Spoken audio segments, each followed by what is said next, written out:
hello po sa lahat. Ako po si Sister Angie.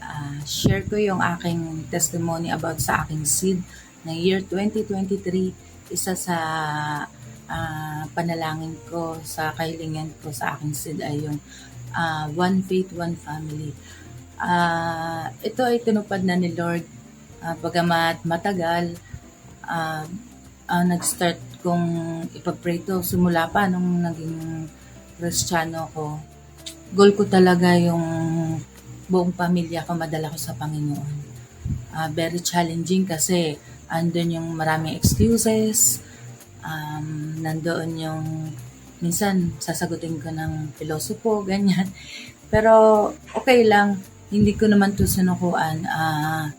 Lagi ko tong prayer request, continuous prayer lang yung ginawa ko dito. At dininig naman ng Panginoon. Sabi nga sa Isaiah 60:22, when the time is right, I the Lord will make it happen. Kaya dapat huwag tayong manawang manalangin.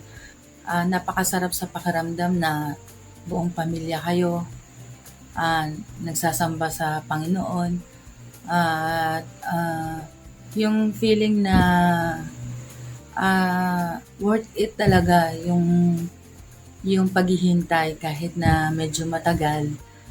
Pero pag ikaw hindi ka bumitaw kay Lord, lalo na sa panalangin, mangyayari lahat ng kahilingan mo. Kaya ini-encourage ko ang bawat isa na etong year 2024, itanim natin yung best seed natin. Kung ano man yung kahilingan mo, kapatid, sigurado naman na ipagkakaloob yan sa'yo ni Lord.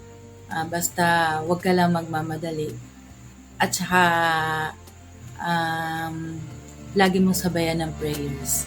Yun lang, maligayang Pasko sa bawat isa at manigong bagong taon.